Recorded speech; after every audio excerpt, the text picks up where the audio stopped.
Ben Johnson and the Chicago Bears face an incredibly tough task in week one, their home opener against the Minnesota Vikings. Why is it tough? Let's start with Brian Flores. Of course, he's going to have a very difficult defense to try and solve the puzzle of. It starts with, of course, the first couple of pieces up front. They bring over the stellar defensive tackle in Jonathan Allen. Of course, there's Van Ginkel. We're expecting Dallas Turner to make a tremendous jump. If you are a fan of college football, you know that Dallas Turner was tremendous for the Crimson Tide, and the fact he wasn't out there on the field all that much for the Vikings a year ago just shows you how talented that they were. Of course, the hitman is still roaming around in this secondary. Not just all of these pieces, it's the scheme behind it that these guys know how to play with confidence. They play fast. 14-3, there were no question marks behind it. It was because of an extremely high level play of a defense, opportunistic, getting after the quarterback, sacks, takeaways, not giving up touchdowns in the red zone, holding teams to field goals, and of course being very good on third down. All these factors create what was a top 8, top 10 defense easily for them a season ago. Chicago. Now, why do I still think that they will be able to solve the puzzle enough to win this game by a score of 24-17? Simply enough, believe that the improvements on the offensive line will allow them to establish the run game to then open up the downfield passing. Ben Johnson loves play action. He loves 12 personnel. Everyone talks about it now with Colston Loveland and Cole Kmet, a very good duo at tight end. Loveland, the national champion from Michigan, and Cole Kmet, the former second rounder. He's actually the longest tenured Chicago Bear, if you can believe enough. He's only been with the team since 2020. But these two guys being able to be there as blockers and then release and run routes very well, it already looks like Colston Loveland is a better route runner than Cole Kmet, and Cole Kmet's been a very good tight end. So DeAndre Swift, expecting him to not have over 100 yards, but somewhere around 85 yards on about 15 to 18 carries in this game and a touchdown, allowing the Bears to run the football early, get to third and manageable, keeping Caleb out of shotgun on third down. If you're looking at 3rd and 1, 3rd and 2, you can put Caleb under center. The defense has no idea. A Dallas Turner, a Van Ginkel, they don't know whether it's run or pass, so they're not able to just immediately crash the line of scrimmage, because if they do so, they're far enough into the backfield, right behind them, the tight end, the linebackers filling in those gaps. Tight ends are wide open behind them. Slot wide receivers able to roam wide open. The flat can be open, so it's very difficult to be able to defend when they are under center in the single back. Now, Minnesota's offense, this is another positive for the Bears, is the fact that Jordan Addison will not be playing in this game. This is a monumental help for Chicago. If you watch that preseason game against the Chiefs, what stuck out? Well, to me, it was Tyreek Stevenson getting badly beat on a back shoulder fade against the Chiefs in the red zone. That was a play that was like, wow, this is going to be our starting corner opposite of Jalen Johnson. Expecting big things out of this kid. We need to see him do better. Jordan Addison not being on the field, what does that allow? Well, the Bears can double Justin Jefferson and then know that there's not a first-round pick on the other side, and Addison is going to be almost as tough as JJ to cover down the field. They'll have to deal with him later in the season when they face off against Minnesota once again. At that time, who knows where both of these teams are on the trajectory of their seasons. But JJ McCarthy now,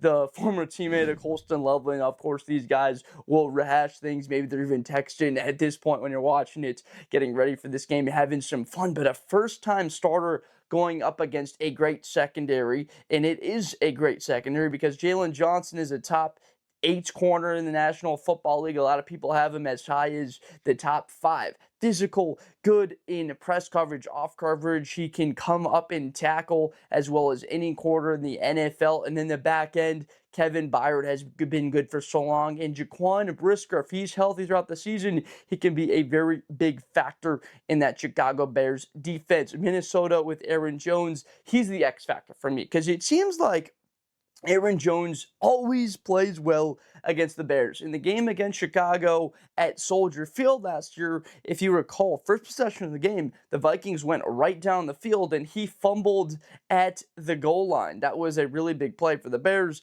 kept them in that game. They actually went down and scored a touchdown to go up 7 points. That was the first time all year that they had led a game to start. Like, that was game 11. They were 4-6 at that point, and that was the first time all year that they had been up in a game 7-0. That could change as early as week 1, where they are the team to score first. So JJ McCarthy making his first start. What will help JJ, of course, is going to be Aaron Jones toting the rock. Now, I love that Minnesota Vikings offensive line. They bring over Kelly, they bring over O'Neal, Donovan Jackson, who might have been the most valuable Ohio State player, not Jeremiah Smith, who of course elevated to the role to be able to have explosive plays as an offense, have a guy to go to on a third down when you have to have it, aka the 3rd and 11 to steal the national championship. But Donovan Jackson had to bump out to left tackle when his teammate, who's on the Chiefs now, Josh Simmons, went down with the injury. He bumps out to left tackle, plays very good over there because he was an All-American left guard and had to take over the responsibility. So Donovan Jackson, now at left guard for the Minnesota Vikings. That is a really good Minnesota Vikings O-line. So why I have a lot of faith that J.J. McCarthy is going to have a great season as a rookie. Not of the likes of maybe what a Bo Nix had or what a Jaden Daniels had or what C.J. Stroud. Some of these guys put up crazy numbers immediately getting into the postseason as rookies, playing absolutely terrific football. Don't see the Vikings being at that level, like getting to the NFC Championship in this year. The offensive line, though, needed to be addressed in the offseason after giving up 9 sacks against the Rams. Jared Verse just everywhere in that game, had a touchdown. They were not able to protect Sam Darnold whatsoever, but now you've got the quarterback on the rookie contract. You can afford to play a whole bunch of players for 4 or 5 years because you've got that quarterback on the rookie contract. And if you have a good quarterback on the rookie deal, there are few things that are more valuable in the realm of sports.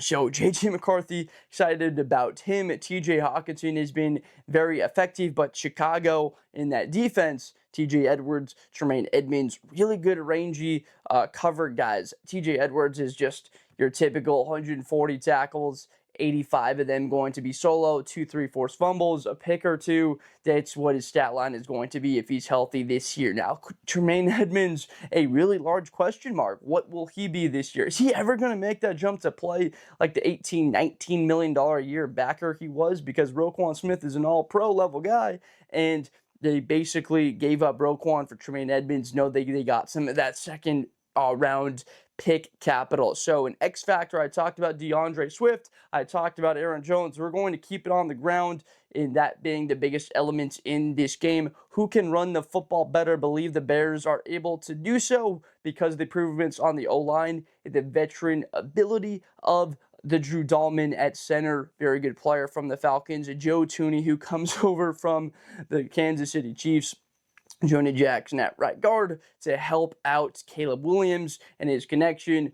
We'll maybe see Rome Odunze with some big plays. Luther Burden, how effective is he in the first half of the season? Believe he has a much bigger impact in the second half of the year, and DJ Moore in the connection with all of those guys. So Chicago Bears win this game at 24-17 to kick off the season. Ben Johnson with a great start. Kevin O'Connell sees a lot of positive signs out of McCarthy, and they were able to build on it. And then they have the Falcons on Sunday Night Football week 2, whereas the Bears are on the road with a fun matchup.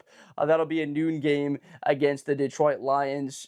So it already looks like Chicago's really got to come up with a win against Minnesota because of how tough that game will be against Detroit. So thank you so much for watching, whether you're a Viking fan, a Chicago Bears fan, just a football fan in general, or you're new to the sport, whatever it may be. Please subscribe for more football content in the future. We're having so much fun. Football is back, so ready for it. So please subscribe, and I will see you guys next time. Thank you so much for watching. Best player in college football. That Georgia and Ohio State game, New Year's Eve, is going to be a classic. Josh Blunder, hi everybody, I'm Josh Blunder. To the 40, 35, 30, Espinosa to the 20.